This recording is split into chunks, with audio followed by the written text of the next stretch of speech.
My name is Ethan Miller, and I'm 21 years old, studying literature at a university in Manchester. This story took place last winter, on a quiet Friday night, when my parents had gone out of town for a business conference. I was left alone in our family home, or so I thought. My cousin, Charlotte Evans, who's 26, had just returned to the UK from a 2-year assignment in Canada. She was staying with us for a week to catch up and spend some family time. She and I were close growing up, more like best friends and cousins, but over the years, life took us in different directions. That night, it was raining hard. Thunder rolled across the sky. I was in my room upstairs reading when Charlotte knocked on my door. "Hey," she said softly, "do you mind if I stay here for a bit? This storm is really creeping me out." I smiled. "Sure, no problem. Come in." She walked in, wrapped in a blanket, her eyes filled with that familiar warmth I remembered from childhood. She sat on the edge of the bed, looking around my room like she was stepping back in time. "It hasn't changed much," she said. "You still have that old bookshelf." We laughed and started talking about our school days, awkward family dinners, and the time we snuck out to the cinema without telling anyone. It was strange how easy it felt, like no time had passed. It was almost 1 a.m. when things took a turn.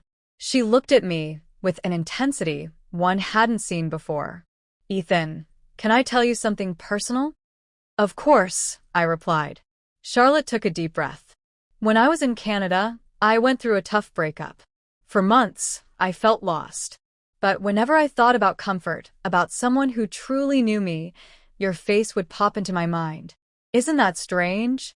I felt my heart beat faster. She continued, "I know we're cousins, but you've always made me feel safe. That kind of connection is rare. And tonight, being here, talking like this, it made me realize how much I missed you." There was a long silence, the kind where words feel too small. I didn't say anything. I just reached for her hand. She didn't pull away. We didn't cross any lines that night. There was no kiss, no physical intimacy. But emotionally, we connected in a way that neither of us had expected. We stayed up until sunrise, talking, laughing, sometimes sitting in silence. That night didn't just bring back memories. It opened a door to something deeper, a bond that went beyond labels and expectations. When the sun finally rose, she hugged me tightly and whispered, "No matter where I go, this will always feel like home." And she meant it. To this day, that one night remains the most honest, heartfelt connection I've ever had with anyone. Because sometimes, the most unforgettable stories aren't about what happens, but about what's felt. When the morning light broke through the curtains, I woke up to find Charlotte still sitting beside me, her head resting lightly on my shoulder. The storm from the night before had passed, but something deeper had settled between us, calm, yet powerful. She stirred slowly and smiled. "Did we really stay up the whole night?" I nodded, unsure of how to behave. A part of me wanted to ask her what last night meant. Another part feared the answer. We went downstairs and made tea in silence, both pretending everything was normal. But it wasn't. Something had shifted. Later that afternoon, my parents returned home. Charlotte greeted them with her usual cheer, but I could see in her eyes she wasn't truly present. That night, she came to my room again, not to stay, but to talk. "I've been thinking all day," she said, "about last night, and about us." I didn't say anything. I just listened. "You're younger than me, Ethan, and we're family, even if distant cousins. But what I felt last night, it wasn't wrong. It was real. I needed comfort, honesty, and someone who truly understands me. And that was you." I finally spoke. "So what now?"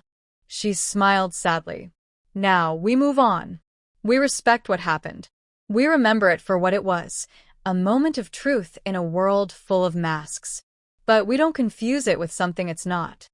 Her words hit hard, but they were honest.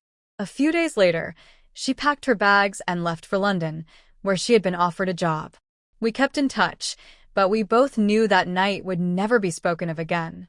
It was our secret, powerful, emotional, unforgettable but sealed. Ending. Years later. It's been 3 years since that night. I'm now finishing my master's degree in London. Life has moved on, and so have we. Charlotte is engaged to a kind man named Daniel. She invited me to the wedding. I'll go, not just as family, but as someone who once saw her heart in its rawest form. Sometimes I still think about that night, about the storm, the silence, the connection. Not every love story needs to end in romance. Some are meant to heal. Some are meant to remind us that we're human. And some are meant to stay safely locked in the heart, like a soft whisper from a rainy night.